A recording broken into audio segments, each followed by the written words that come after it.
তাহলে আপনাকে কোরআন তেলাওয়াত করতে হবে। নামাজের মাধ্যমে জিকির হয় কার? আরো বড় করে জিকির হয় কার? তাহলে নামাজটাও জিকির, রোজাটাও জিকির, হজটাও জিকির। এই সব জিকিরের সরব যখন কলবে লাগে তখন কলবের ময়লা আর থাকে না। দেখছেন না কস্তুরী, বিশাল স্রোতের মাথায় যখন কস্তুরী থাকে, স্রোতের গতি তারা বাসায় লয়ে যায়। তো যখন আপনার অন্তরে যখন প্রেমের স্রোত চলবে, ইশকের ঢেউ যখন উঠবে, তখন কলবের মধ্যে যে দাগ আছে এই দাগগুলো ধুয়ে মুছে পরিষ্কার হয়ে যায়। পানি তিন প্রকার। পানি কয় প্রকার? এক নম্বরে আল মাউল জারি, মাউদ দায়েম, আল মাউল মুস্তামাল। মায়ে মুস্তামাল, মায়ে জারি, মায়ে দায়েম। মায়ে মুস্তামালটা হলো ব্যবহৃত পানি, মায়ে দায়েমটা হলো আবদ্ধ পানি, আর মায়ে জারি হলো প্রবাহিত পানি। একটা কূপের মধ্যে যদি গরু পড়ে মারা যায়, ওই কূপের পানি ব্যবহার করা যাবে না। একটা বালতির মধ্যে পড়ে যদি ইঁদুর মারা যায়, ওই বালতির পানি ব্যবহার করা যাবে না। এটা হলো আবদ্ধ পানি।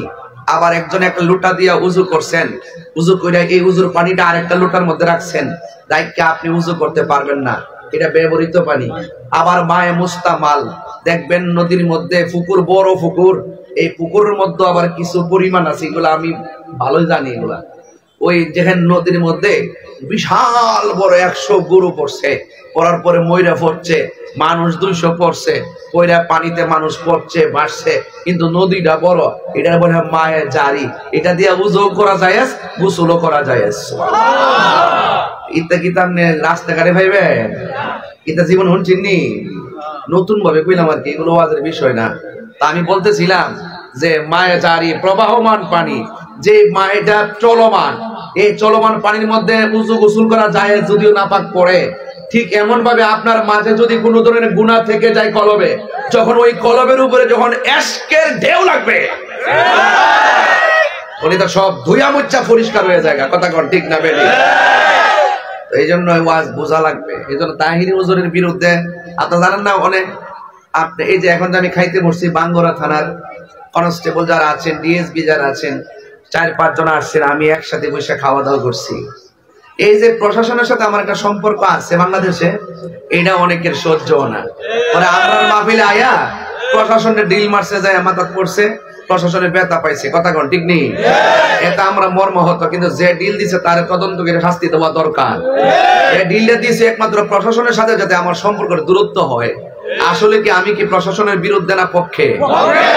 এইটা যাই হোক, প্রশাসন ইনশাল্লাহ আস্তে আস্তে বুঝবেন এবং বুঝতেছেন, এবং আমি নিজেও প্রশাসন বান্ধব মানুষ। তো এই সুযোগে আজকের মাহফিলেও আমি যেন না আসতে পারিনি, অনেক ধরনের বাধা বিপত্তি দেওয়ার চেষ্টা করলো। বাঙ্গুরার উলুমরিয়ার মানুষ তো নবীর প্রেমিক মানুষ, কেউ নবীর প্রেমিক মানুষ না। যারা আইছিল ওরা সংখ্যা হইলো 5-6 জন, আর ফেসবুকে বেশি হইলো 10-12টা আইডি। ইনিল ফ্যানার মতন ফ্যানা। যখন এই বাঙ্গুরার ওই উলুমরিয়ার দরবারে যখন আশেকরা একটা ঠেলা মারছে, এরা 22 গেছে গা। এর লেগে ওয়াজটা হিটা বুঝাইছি, বুঝছেন ব্যাপারটা? কারণ স্রোতের প্রতিকূলে যখন বাধা হয়, স্রোতের গতি কি বাড়ে না কমে? কথা কেন, বাড়ে না কমে? বাড়ে। তো যাই হোক, আমার ব্যাপারে বিভিন্ন অভিযোগ বিভিন্ন ধরনের আছে। তো ইনশাল্লাহ সত্যের নৌকা 7 বার ডুবে 7 বার ভাসে, অসত্যের নৌকা একবার ডুবলে আর ভাসে না। তবে দিন শেষে আমি এতটুকুই বলবো, হিংসা বিদ্বেষ বন্ধ করেন। আপনি আপনার কাজ করেন, আমি আমার কাজ করি, এই দেশটারে সুন্দর করে সাজাই। কথা কোন ঠিক কিনা? আর ফাউডার ধরে কই, এই ওয়াজের মাঠটা তৈরি করছে ওলিরা, এই ওয়াজের মাঠ তৈরি করছে আল্লাহর ওলিরা। এ আবার মাইক সারা বোম্বা লইয়া, এটা লইয়া ওই যে লম্বা লম্বা জায়গায় যে মিছিলের মধ্যে মারতো বোম্বাটি, এই বোম্বা। আর এই লাইট আছেন না, এটা আছেন কুফি দান লইতো, দানের ওই ফুকা মাকড় আয়া কুফির উপরে ধুম মারা করতো, ওয়াজ করতো। হারিকেন তো এই দিনে নাইছে, যদিও নাই, কিন্তু কুফিটা তো চলছে, কেরাসিন কিও লাল বোতলটার ভিতরে যে একটা রেশা ভাঙা আঙ্গুল ধরে ধরে আধা কেজি তেল আনছে না 3.5 দিয়া যতদিন আছি শান্তি আছি, কি আসিল শান্তি আসিল।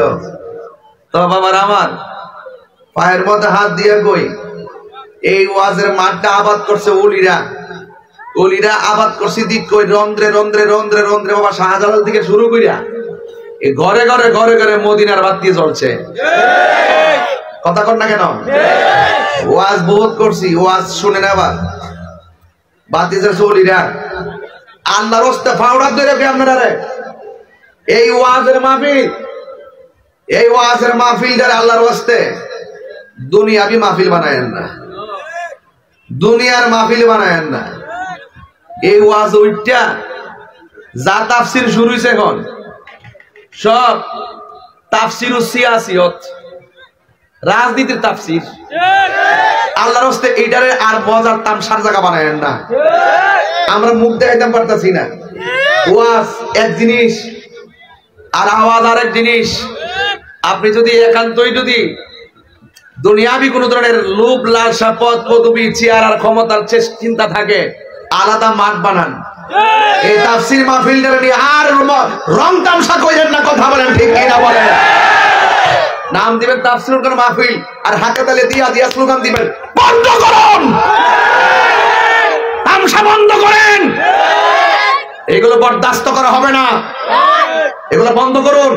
আমরা মুখ দেখাইতে পারি না, এই সমস্ত কারণে হাতে তালে দিয়া দিয়া কোরআন তাফসীর মাহফিলের হাতে তালে দিয়া স্লোগান মারেন। ভালোই তো শিখছেন। আমরা বলি আল্লাহ দরবারে যখন মহিলা যায়, পুরুষ যখন যায়, পুরুষ পুরুষের ভাবে জিয়ারত করে, মহিলা মহিলার ভাবে জিয়ারত করে।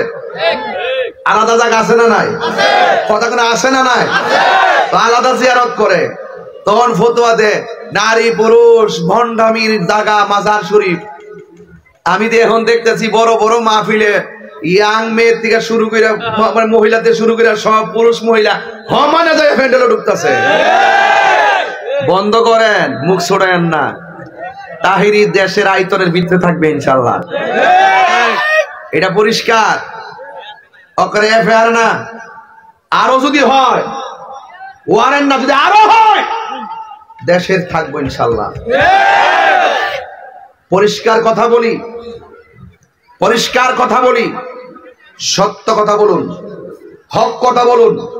মানুষকে ধোঁকা দিবেন না, মানুষকে কি দিবেন না? ধোঁকা দিবেন না। এবং রাসূলুল্লাহর শানে, আল্লাহর হাবিবের শানে ভাষা ব্যবহার করতে সংযত হয়ে কথা বলুন। কথা বলেন ঠিক কিনা? তাহলে আপনাকে সবাই শ্রদ্ধা করবে। ভাইয়ের আমার, আমি বলতে চেয়েছিলাম, আমি যাই ওয়াজ করি আপনারা যাই ওয়াজ শুনেন, একদিন যারা শুনবে তারাও চলে যাবে, একদিন যারা ওয়াজ করতেছে তারাও চলে যাবে। বলুন, মনটা নরম করে বলুন, হায়াতের মালিক কে? আরো বড় করে বলুন, আল্লাহ। আমাকে দেখেন একটা কাগজ দিয়েছে, এই কাগজটার উপরে বেস করে আমি শুধু কথাগুলো বলার চেষ্টা করব। একটা হলো কবর রাজা, আর একটা হলো পিতামাতার খেদমত। আমি ওয়াজে ঢুকলে তো আর এই আনুষঙ্গিক কথা বলতে পারবো না, এজন্য যা বলার শুরুতেই বলে ফেলতেছি। বলুন তো, মরণের সময় নবীর চেহারা মুবারক যদি নসিব হয়ে যায়, আপনার মরণটা কি সহজ হবে না কঠিন হবে? কবরে যাওয়ার পরে যদি নবীর দিদার আপনার হয়ে যায়, কবরটা কি সহজ হবে না কঠিন হবে? হাসরের ময়দানে যদি নবীর দিদার হয়ে যায়, নবী যদি আপনার পাশে উকিল হয়ে দাঁড়িয়ে যায়, আপনার হাসরের মাঠটা কি সহজ হবে না কঠিন হবে? তো যেই নবী মরণের ঘাটের সাথী, যেই নবী কবরের ঘাটের সাথী, যেই নবী হাসরের মাঠের সাথী, সেই নবীজিকে কি কাউ বই বলা যাবে? গরু রাখাল বলা যাবে? আর নবীজিকে গরু জীবনে চড়াইছে? নবীজি গানাম বকরি চড়াইছে, গরু চড়াইছে? গরু আর বকরি কি এক জিনিস? স্ট্যান্ডার্ড ভাষা না? ইংলিশ ফুটুর ফুটুর দুই তিনটা বলতে পারলে আমি স্মার্ট বক্তা হয়ে গেলাম গা। সাবধান বলে দিলাম, তাহিরি নিয়ে যত কিছুই বলেন কিচ্ছু বলবো না। আমার নবীর শানে চুল পরিমাণ কটূক্তির কথা বললে তাহিরি ছাড়বে না। এগুলো অন্য কেউ বলবে না, কিন্তু আমি আমার বুকের পাটা সম্পর্কে আপনারা জানেন না। আমি মানুষটা জীর্ণ শীর্ণ, কিন্তু কেউ যখন আমার নবীর বিরুদ্ধে কথা বলবে তার মোকাবেলায় আমি বাঘের বাচ্চা। নবীজি কি কাউবয় ছিল? না। সাবধান, আল্লাহ নিজে কোরআনের মধ্যে বলে দিয়েছেন, ইয়া আইয়ুহাল্লাযিনা আমানু, হে ঈমানদারগণ, লা তাকুলু রায়না, তোমরা নবীজিকে রায়না বলো না, ওয়া কুলু উনজুরনা, বরং বলো উনজুরনা বলো। এখন রায়না অর্থ কি? এটার অর্থ কৃপা দৃষ্টি করা, উনজুরনা অর্থ কৃপা দৃষ্টি করা। কিন্তু ওই বিয়াদব রাসূলরা ওই রায়না এই শব্দটার প্রতি আরেকটা শব্দ আছে রাইনা। রাইনা মানে হলো রাখাল। রাইনা মানে কি? রাখাল। তখন ওই মুসলমানরা যখন রসুলকে গিয়ে বলতেন, হে রসুল রায়না, আপনি আমাদের প্রতি কৃপা দৃষ্টি করুন, তখন ওই বিয়াদবের রসুলরা, ইহুদিরা, কাফেররা, তখন তারা বলতো ইয়া রাসূলুল্লাহ রায়না রায়না, মুহাম্মদ সাল্লাল্লাহু আলাইহি ওয়াসাল্লাম রায়না রায়না, মানে এটাতে বোঝাইতো যে রায়না রায়না আর রায়না। তখন উদ্দেশ্য, কাফেরদের উদ্দেশ্য ছিল রায়না মানে হলো রাখাল।